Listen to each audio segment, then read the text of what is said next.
This is the CBS Evening News. Bob Schieffer reporting. Good evening. Libya's controversial leader appeared in public today. The first time has been seen since U.S. Navy jets shot down 2 Libyan fighter planes on Wednesday, and it made for quite a scene.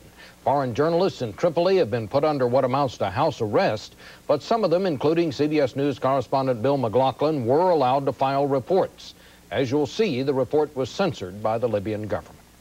You always manage to surprise us. Libya's controversial ruler, Colonel Muammar Qaddafi, swept unannounced today into Tripoli's leading hotel, almost sparking off a riot among the astonished and news-hungry journalists.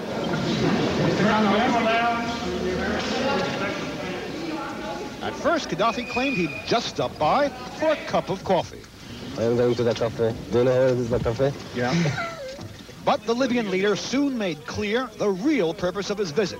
He had come to send a signal.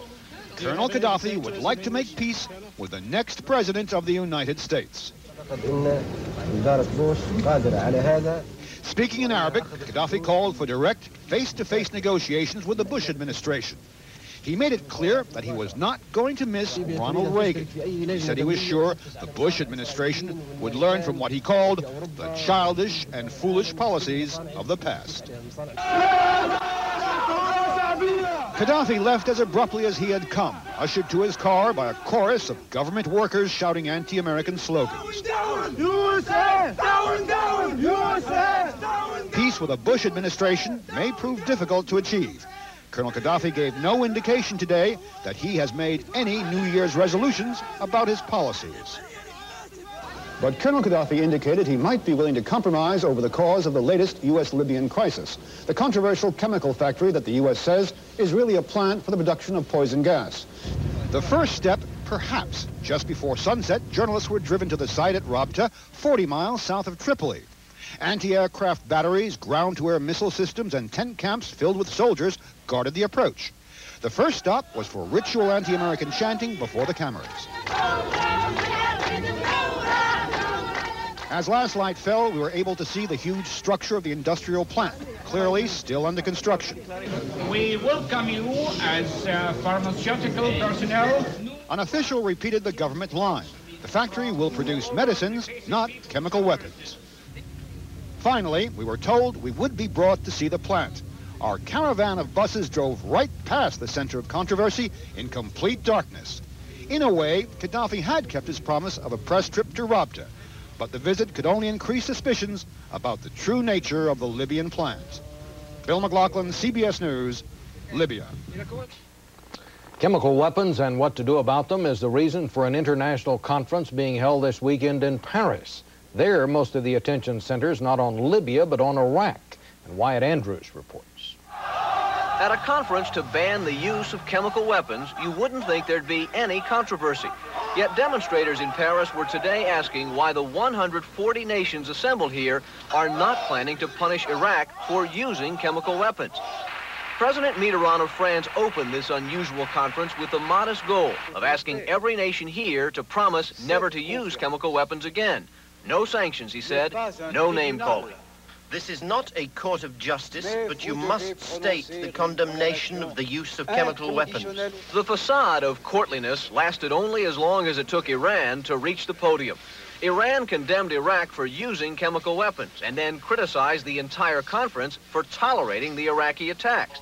Why didn't this conference meet after Iran suffered 252 chemical attacks? Iran's Foreign Minister Velayati asked, why didn't anyone hold this meeting before? Secretary of State George Shultz, meanwhile, played by the rules. He repeated the U.S. is willing to ban chemical weapons, and he only mentioned Libya indirectly. Finally, I also urge you to join me in committing our governments, not only to prevent the use of chemical weapons in armed conflict, but also to prevent the spread of chemical weapons to terrorist groups.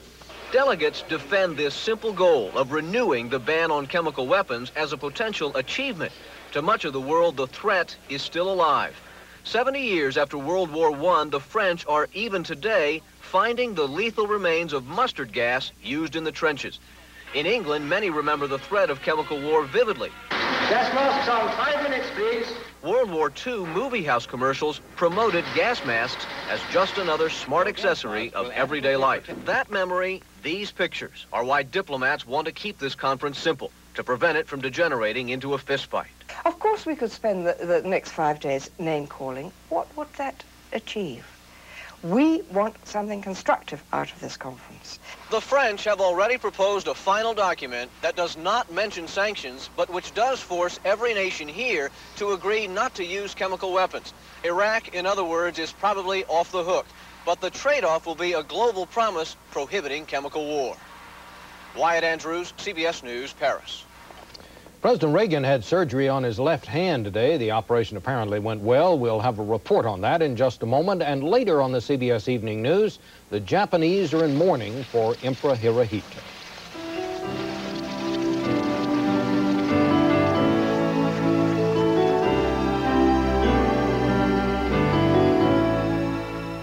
Spirits tonight after surgery this morning on his left hand. Doctors corrected a condition that was causing the president's ring finger to curve inward. White House correspondent Terrence Smith has our report. The 2.5-hour operation was conducted under local anesthesia by a team of doctors at Walter Reed Army Medical Center. Shortly after it was over, the president had a visitor. A White House statement said Mr. Reagan had been alert and responsive throughout the operation. The president is comfortable and completed the operation with flying colors, said Colonel John Hutton, the White House physician. He said Mr. Reagan's overall health is excellent. The surgery was to relieve a chronic condition known as Dupuytren's contracture, which had developed over the years and limited the president's use of his left hand. In such cases, a non-cancerous tumor grows in the palm, causing the fingers to contract.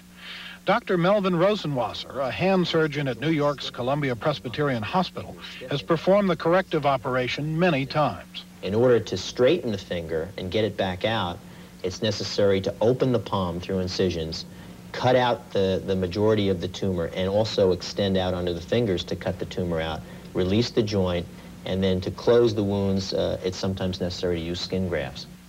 The president will spend tonight at Walter Reed before returning to the White House Sunday to begin an estimated 6 to 8 weeks of recuperation. He'll need a lot of therapy to get the stiffness out, get the swelling out of the hand, and resume normal activity. The president's hand will be bandaged and in a sling when he returns here tomorrow. But aides say that will not stop him from following through on a busy end-of-term schedule that includes a nationally televised farewell address to the nation Wednesday night. Terrence Smith, CBS News, the White House. It is one of our least noted anniversaries, but 200 years ago today, America held its first presidential election. The states elected electors who 1 month later elected George Washington president, John Adams vice president. The procedure is different now, but in our Washington notebook tonight, we focus on one thing that hasn't changed at all: the never-ending effort to find something for the vice president to do. Search for something for the vice president to do. It's a perennial problem, isn't it? It's almost as if how can we pay somebody that much and really have them do that little? It's reality time for Dan Quayle, as it's been for all vice presidents to be after the votes are counted. The number 2 man in government has only 2 official responsibilities: to preside over the Senate and to become president if the unthinkable happens. Anything else is what he makes of it. And from the looks of it so far, George Bush hasn't been too helpful. He's had plenty of other things to deal with. He hasn't had much time to think about Dan Quayle. Where's Dan? Where's Dan? Well, there have been some sightings. He's been meeting with several people who were vice presidents themselves.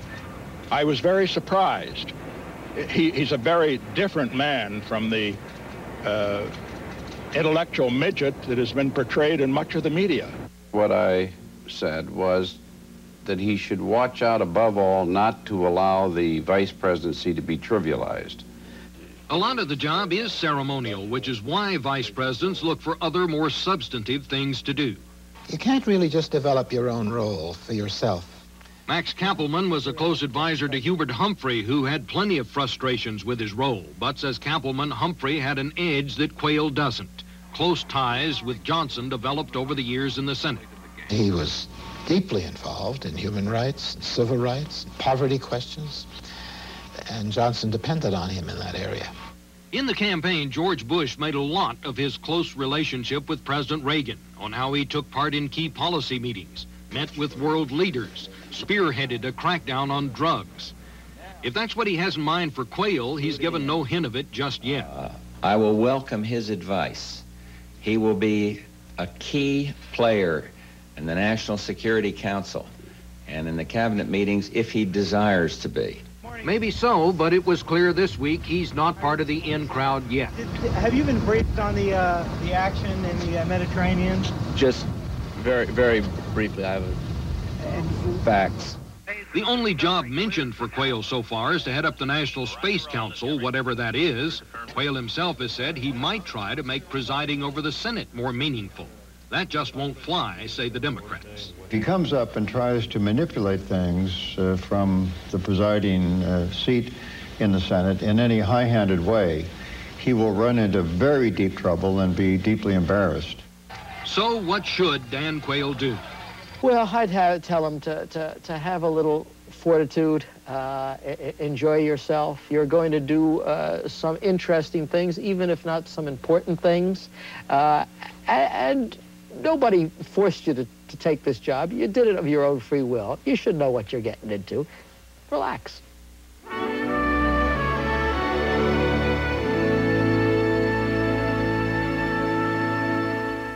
Leaders paid tribute today to Japan's Emperor Hirohito, dead of cancer at 87 years. At that Paris conference on chemical weapons we saw a moment ago, delegates observed a minute of silence. In Japan, Hirohito's death is being marked in a variety of ways. Richard Wagner reports. Thousands of mourners gathered outside the Imperial Palace grounds throughout the day to sign books of condolence and to pay respects to the man who had been Japan's emperor for more than 62 years. Within hours of Hirohito's death, former Crown Prince Akihito presided over the first of many rituals marking his ascension to the throne. The government called for 2 days of national mourning, but said public offices will observe 6. The stock exchange canceled its half-day Saturday session, and a major sumo wrestling tournament was postponed. But the nation did not come to a halt. Restaurants were open, so were most stores, although some told employees to dress somberly. Even Disneyland opened its gates, but management said music would be played at half the normal volume. Japan had been preparing for the emperor's death for so long that for some there was a feeling of relief that his ordeal and the nation's was finally over. Television stations canceled all regular programming and commercials. Coverage included interviews with American public figures who had known Hirohito. I found him to be a very gentle man. And throughout his entire lifetime, it appears to me that his desires were more in the direction of constructive diplomacy and understanding rather than confrontation and conflict. Among his first official acts as emperor, Akihito signed documents approving the new name for his reign. From tomorrow, Japan officially enters the Heisei era. The term means accomplishment of peace. Richard Wagner, CBS News, Tokyo. And China today welcomed the announcement that Vietnam hopes to pull all of its troops out of Cambodia by September. China is the major arms supplier to the Cambodians fighting the Vietnamese. It was 10 years ago today that Vietnam invaded Cambodia and set up a government.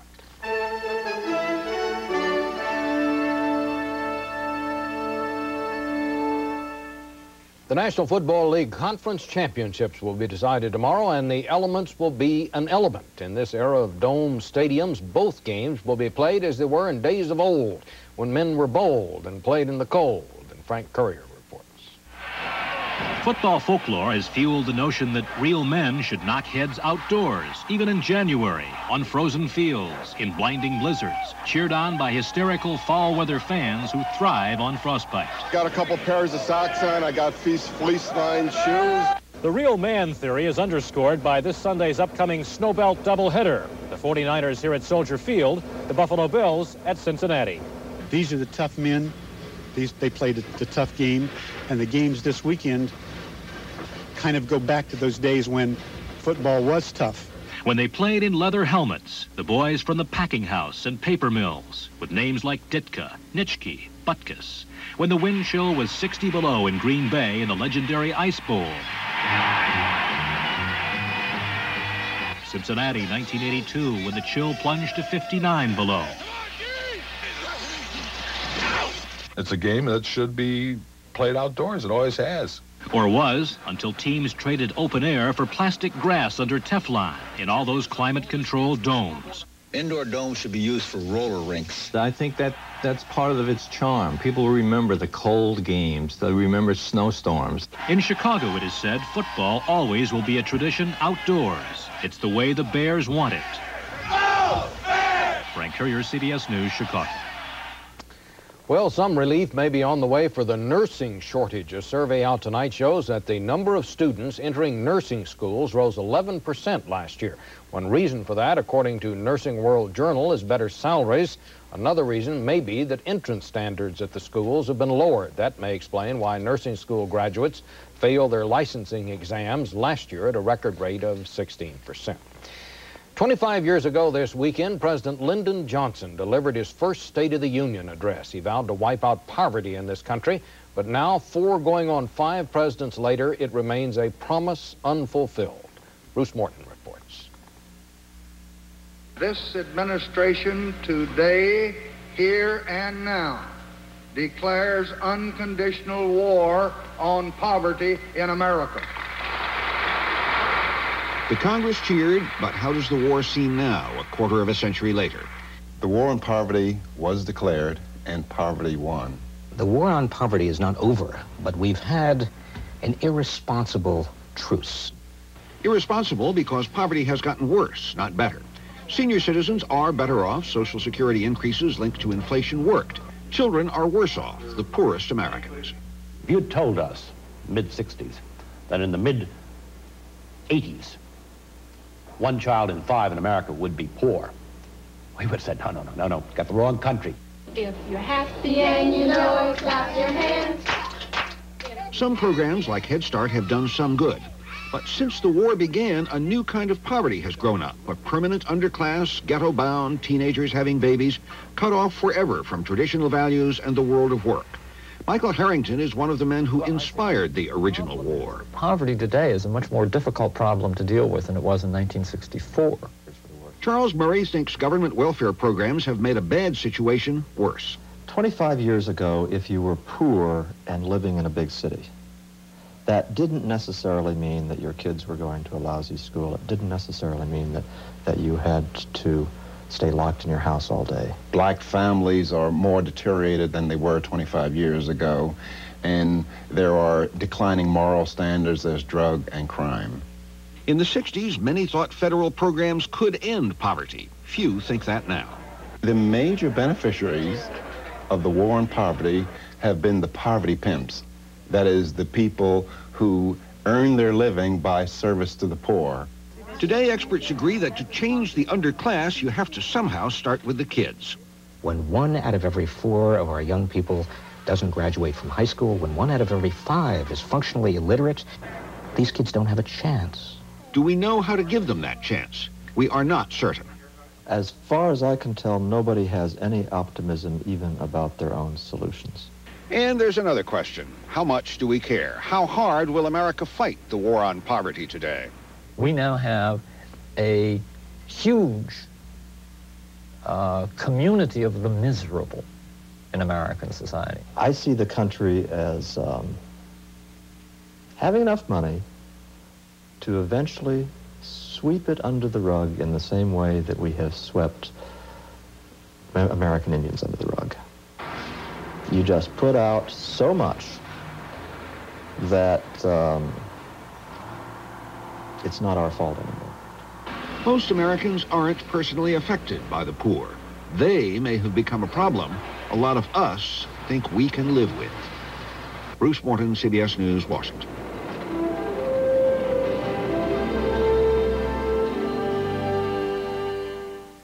A story that began more than 40 years ago was written this week. It involved an Army corporal, his lonely outpost, his disappearance, and at last, the discovery of what happened to him. John Blackstone reports. The funeral yesterday of Corporal Bud Houston, missing in action since 1945, closed a mystery from one of the nearly forgotten corners of World War II and reawakened old grief. Oh, he was such a good fellow. They're very late. The mystery began in the Aleutian Islands of Alaska, the only U.S. territory occupied by the Japanese in World War II. The Japanese held 2 of the islands for more than a year before American troops drove them off. On Baldir, one of the most inaccessible of the Aleutians, biologists studying birds last summer discovered the remains of a World War II soldier, complete with a rotting M1 rifle. What was left provided enough evidence to complete the story of Corporal Bud Houston. When this broke, it just like it collapsed those 43 years that they were just gone. Houston's first days in uniform and his last visits home were filmed by his father. And when Bud left for the war, his father sent a camera with him. Houston volunteered for duty on Baldir, established as a weather station after the Japanese were driven out of the Aleutians. But the few men posted there say their radio reports were really no more than a primitive early warning system. It became quite obvious to us was that if we went off the air, they would have assumed that the Japanese were there. Still, in letters home, Bud Houston seemed to make the best of this duty. In our spare time, we usually go out hiking, skiing, or target practicing. But on one of those hikes, Houston inexplicably disappeared. Joseph Nichols was one of the 4 others on the island. We kept looking and kept looking and kept looking. But see, he was found in an area that we never, ever went into. As well as can be determined, the cause of death was exposure. There's remains a watch. The few weathered possessions found seemed so much older than Bud. We're standing here in front of you as 65-year-old men, and he never grew up. I mean, it's just his aging stopped. Though he was MIA for 43 years, Bud Houston lived on, like so many others, as an eternally young man. John Blackstone, CBS News, Wausau, Wisconsin. And that's the news. Later tonight, West 57th will have an interview with Ryan White, the young AIDS victim, and Charles Grohl will be along first thing Sunday morning. I'm Bob Schieffer, CBS News in New York. Good night.